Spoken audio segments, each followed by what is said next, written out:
Hi, my name is Michael Johnson. I'm a ballroom dance professional, a life coach, and a peak performance expert. I'm part of a group of motivated people who are dedicated to attaining emotional mastery and unlocking our full potential. We've realized life is a dance. The ups and downs can spin you out of your mind, but it's time to take back control. It's time to become a lifer. We don't believe others are responsible for how we feel. In fact, we don't believe anyone can make us feel anything. We are a new breed of overachievers. Emotional mastery is our journey, and unlocking our full potential is the key. Welcome to the journey. We are lifers, and this is Magic for Life. I've coached people for over 20 years now, and one of the things that I can evaluate fairly quickly is how mean you are to yourself. And that's one of the things that I try to change. You see, when I was teaching, I've been teaching since I was 13. My mother had great vision, so she got me teaching at an early age. But one of the things that I've seen and that I've experienced is I got to this place in my teaching where I was telling everybody what they did wrong. You did that wrong, do it again. You did this wrong, do it again. You did that wrong, do it again. And it's rough because I got into this really bad place as a teacher, as an educator, where all I could see was what people did wrong. And that is indeed part of that second piece, is how you talk to others. I could easily see and critique and evaluate what others were doing wrong. But I got into this place where I was teaching and evaluating and judging so much that I didn't look forward to teaching, and I started to hate it. Because my communication outward was about what everybody did wrong. It's what they did bad. It's what they did poorly and what they needed to fix. They needed to fix it right then and there. And this was huge. But I made the shift, and I started to make sure that every time I got into a coaching, a lesson, advice with somebody, that I tried my best, right, to find something that they could do that they were already doing well. What's this thing that you do better? Let's double down. Let's lean into the thing that you do well, because you are amazing. You have something amazing. I know you right now watching. I know you're watching me. And I know inside you have something amazing. And sometimes it's harder to find, especially in times like this where we're quarantined and we can't get out and we don't have the connection to others. But this is one way we can connect. And I'm telling you here from my little office, my quarantine space, that I know, seeing through the camera and through the digital, that you have something great inside. You have something inside of you that needs to get out. And if you can't figure out how to talk nicer to yourself, well, that's the start. And this may indeed be the true virus that we have to deal with. This may be the epidemic, is that we're pretty mean to ourselves. And we've got to start working on being nicer. And that's a weird way to say it, but it's easy if you're just nicer. But you got to catch yourself. You got to interrupt the pattern. And then there's how others talk to you. But remember, no body can make you feel anything. And I believe this, and I've seen it in action. We have to build our defenses and understand that people are crying out for help. And oftentimes, unfortunately, the way they cry out for help is by tearing down others, because they haven't learned a better operating system for themselves. And so they reach out and they cry for help by going, you suck, and you are doing this bad, and you're doing that bad, and maybe you're not good at this. But the truth of the matter is, what they're really doing is they're crying out for help. And sometimes it's hard when we're taking it in and we're taking it as about us. But the quality of our communication is indeed the quality of our life. And it's not just our communication in, and it's not just our communication out, and it's not just those two things. It's how we interpret it, the things coming into us, the communication coming into us. And this is such a big deal, because it's so easy when somebody tells you, oh, I love your tie. That's a beautiful dress. I like your hat.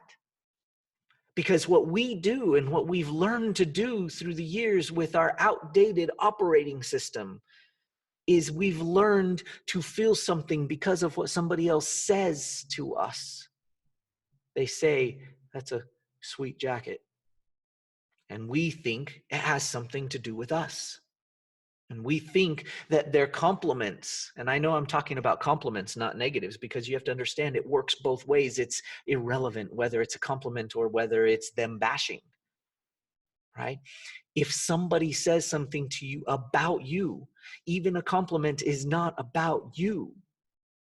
"I love your book, Michael." Well, gee, thanks. But it's not about me. And it's really easy to think that it was about me. But what I would like to think is, "Oh, you loved my book. I hope it helps you. I hope it did something great for you. I hope I helped in some way, shape, or form to make your life a better place." But it wasn't about me. You see, and likewise, when they say, "I hate you," when you have that person that's trolling on social media because they're crying out for help and they're going, "Your stuff sucks. I can't believe you would say this," or "Nothing you're saying is true." And you know what? They're out there. It's not about you. It's about them. And they need some help. And you may not be the one to give it to them. You may not be that person that's going to provide the help. But that's okay. You don't have to be.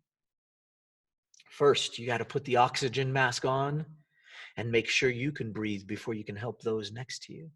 And that's the growth part of it before you can contribute. You have to grow. But for somebody out there, you're already beyond. You're already a place ahead of where they are, and you can help them. Right? So we can go through that process. But your language is huge. The quality of our life is the quality of our communication. And again, I know I keep saying that. It is indeed from the great Anthony Robbins. And so let's give him credit, right? He says that all the time. And I love it. And it was impactful for me.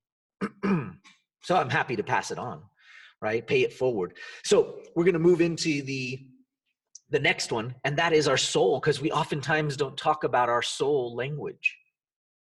We talk about our body language. We talk about our mental, our vocal language, right? Our mental language. But we rarely talk about our soul language. And it could be defined as a lot of different things, right?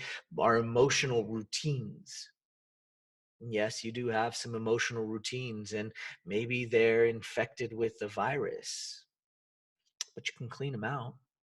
What's the virus? The virus is anchors you didn't set. And if you don't remember, I talked about anchors in the beginning, right?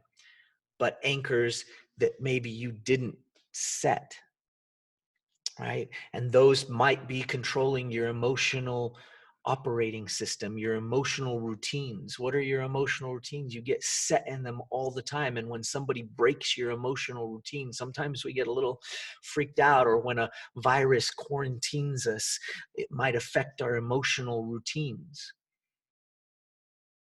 But we have to get strong. We have to prepare for these things because your emotional operating system needs that upgrade, right? So what emotional routines do you run yourself internally?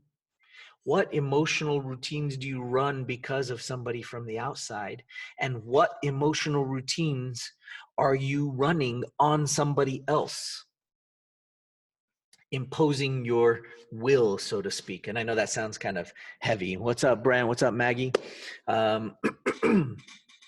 But the truth of the matter is that we can actually run an emotional routine on somebody else. We can actually have effect on them until they learn that nobody can make us feel anything. Only us. Internally, we get to decide.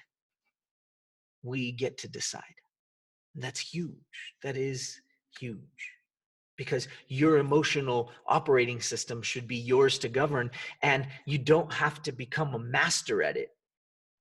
But getting on the journey is a big deal. You can't get to Disneyland unless you start the drive to Disneyland. Of course, they're closed at the moment, but someday we'll be able to go back to Disneyland. Hey, that's going to be cool, right? At the end, we can all go, what are you going to do today now that the quarantine is lifted? I'm going to Disneyland. No, I didn't get any sponsored ads, but Disney, if you see this and you really want to shoot me an advertising, bonus, go ahead and do it. Because when the virus is all over, I'm going to Disneyland. Anyway, I'd be happy to take it. So, all you Disney executives out there listening to this, shoot some advertising revenue my way. Um, but anyway, so you've got these emotional operating system. Now, what is our language? What is our emotional language? When we speak to ourselves emotionally and we have feelings about situations, and ultimately we learn to give these feelings language. That's the mental side. And then we give these feelings action and some sort of capability. And we do that with the physical side. But the emotional side, the emotional language, the soul side of the language is that we feel something. This is why we join into our hobbies like the performing arts. I have a buddy, Brent, I think he's on.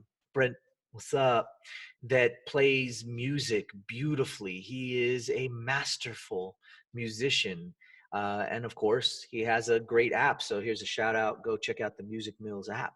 But, he is masterful. And honestly, if you are privileged enough to ever hear him play, he plays a bunch of different instruments, but specifically the drums and piano. And he's amazing. And when you listen to him play, you can hear the soul coming out of him. You can feel his soul coming out of him. And it's incredible. I mean, honestly, here's a challenge to you, Mr. Mills, if you're still on, Mr. Brent Mills. I challenge you to do a Facebook Live and tag me in it, and I'll share it. But I challenge you to do one where you just get on and you just play for us, man. Play for us something that'll move our souls, because honestly, every time I've ever heard you play, it moves our soul.